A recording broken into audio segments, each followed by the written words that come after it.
Hello, good morning সকলকে। আজকে আমি একটু তাড়াতাড়ি ঘুম থেকে উঠেছি, সকাল 6টার দিকে।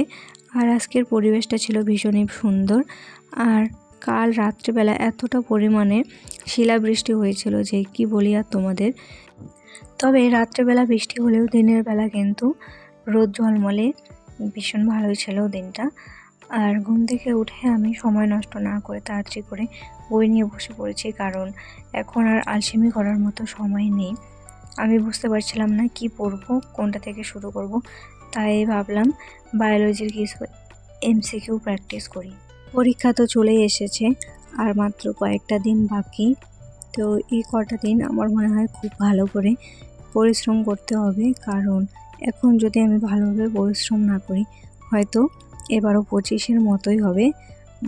প্রশ্ন হয়তো কমন আসবে, তবে আমি নিজেই উত্তর দিতে পারবো না, অপশন দেখে গুলিয়ে যাচ্ছে, এরকমটাই হয়। 25 আমার এরকম হয়েছিল।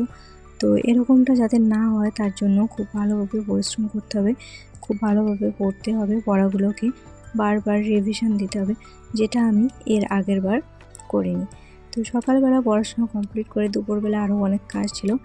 এরপর বিকেলবেলা দেখো আমাদের এই পেয়ারা গাছটায় শুধু একটাই পেয়ারা ছিল, তো ওটাই বিকেলবেলা পেরে নিলাম।